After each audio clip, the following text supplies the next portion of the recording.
Včasih so arhitekti postavljeni pred zanimive izzive. V naslednjem prispevku vam pokažemo, kako si je arhitektka zamislila prenovo stanovanja, v katerem je bilo potrebno predvideti prostor za čim več knjig in orož. V mirni ljubljanski soseski Prule si je novo domovanje omislil starejši par. Ogledali si bomo njuno prenovljeno meščansko stanovanje in izvedeli, na kaj vse je morala biti pozorna arhitektka Meta Kutin. Gospa Meta, stanovanje oziroma stavba, v kateri se nahajamo, je bila zgrajena v prvi polovici 20. stoletja. Že sam pogled od zunaj kaže na njeno netipično zasnovo. Ko sem pogledal tloris stanovanja, je bila moja prva asociacija kos torte. Pred kakšnimi izzivi ste bili postavljeni pri prenovi tega stanovanja? Celotna stavba je ravno zaradi svoje polkrožne oblike v tem delu Ljubljane na Prulah zelo poznana.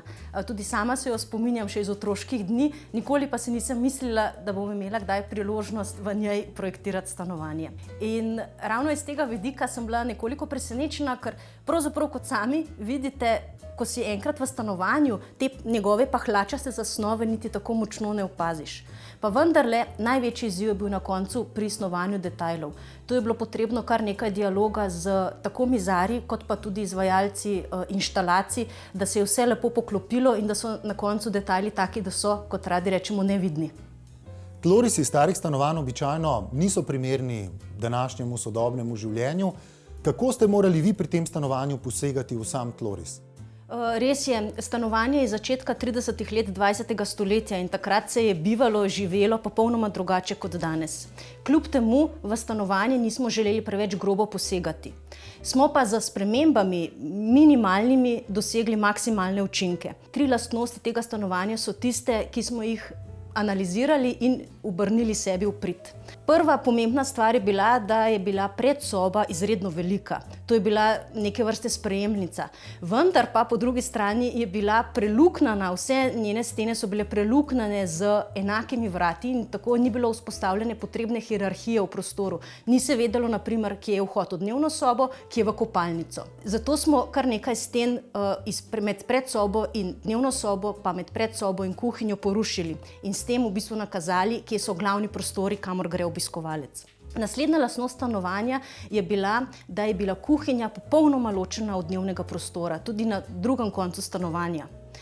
Po eni strani sta naročnika želela to ohraniti, po drugi strani pa smo se potrudili, da vseeno med obema prostoroma nekako vzpostavimo povezavo, vizualno povezavo. Tako da je zdaj ta velika predsoba nekako vezni člen, središče stanovanja, ki povezuje oba glavna dnevno-bivalna prostora. In tretja lastnost tega stanovanja je bila, da je bila kopalnica izredno majhna. V začetku 20. stoletja so bile kopalnice mini servisni prostori, danes pa kopalnico uporabljamo tudi kot nek prostor, ki nam je skoraj tako pomemben kot spalnica ali pa dnevna soba. To je bil zame predvsem zelo velik izziv. Naročnica je želela, da iz te majhne kopalnice potegnemo maksimalno ugodje. In mislim, da nam je kar v redu uspelo. Kako ste jo navidezno povečali? Porušili smo eno steno, ne boste verjeli, že tako majhna kopalnica, ki je še trikotne, konusne oblike v pahlači, je bila razdeljena na 3 podprostore. Prvi je bil predprostor, iz katerega se je šlo na eno stran v stranišče in v drugo v kopalniški del. Eno steno smo tako porušili, jo nadomestili za omaro, v kateri se skriva pralni stroj, plinska peč. Potem pa smo na steno, ki ima čudovito okno, tudi z lepim pogledom, smo umestili hrastov masiven pult in nanj položili umivalnik. Zaradi neobičajne zasnove tlorisa je bilo potrebno veliko pohištva zasnovati po meri. Osnovno vgradno pohištvo se kot lesena obloga vije skozi vse prostore. Ta lesena obloga obiskovalca vodi iz predprostora v glavna 2 prostora, kuhinjo z jedilnico in dnevno sobo. Za lesenimi vrati, ki na prvi pogled delujejo le kot lesena obloga, se skrivajo tudi različne tehnikalije, brez katerih si težko predstavljamo sodobno življenje. V dnevni sobi je tako v leseni omari skrit televizor, glasbeni stolp in bogata zbirka plošč ter gramofon, pove arhitektka. Ena izmed pomembnih želja naročnikov, predvsem naročnice, je bila tudi ta, da naj bo čim več prostora za njeno veliko zbirko sobnih rastlin. Te so razporejene po vseh prostorih v stanovanju, tako na tleh, kot tudi na knjižnih policah in na vrhu kuhinjskih omaric. In kaj je bilo tisto, kar ste odhranili od tega stanovanja odprej, ki je bilo že prej? Ja, ohranjeni so naprimer naslonjači, v katerih sediva, seveda pretapecirani, restaurirani.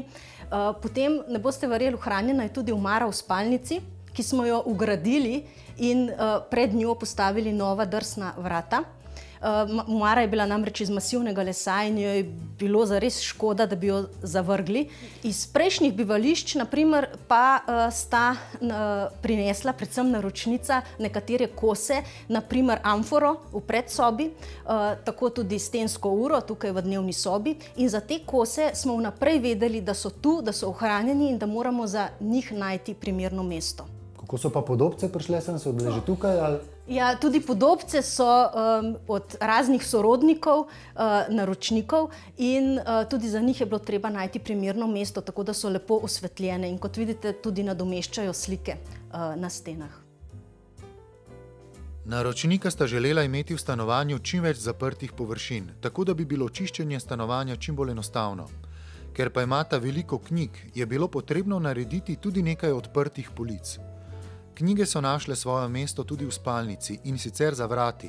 Ko so ta zaprta, polne police knjig delujejo kot pisana tapiserija in lepo poudarijo zelo zadržano in tiho opremljen prostor počitka. Postelja, ki je nekoliko višja kot običajno, je tako kot večina ostalega pohištva narejena iz hrastovega lesa. Dopolnjujeta pa jo dve nočni omarici, ki sta prinešeni iz prejšnjih bivališč naročnikov. Star šivalni stroj je dobil novo ploščo iz hrasta, tako da je usklajen s posteljo. Druga nočna omarica pa je še bolj zanimiva, zato ker je sestavljena iz zatrepa hiše staršev naročnika. Tako je lepa okrogla rozeta, ki je nekdaj krasila zatrep hiše, dobila novo življenje v njuni spalnici. In kako dolgo je potekala prenova stanovanja? Nekje 9 mesecev. Ravno toliko, kot se čaka na otroka. Ne boste verjeli, v času prenove je vodja gradbeni del čakal in ob vselitvi dočakal naraščaj.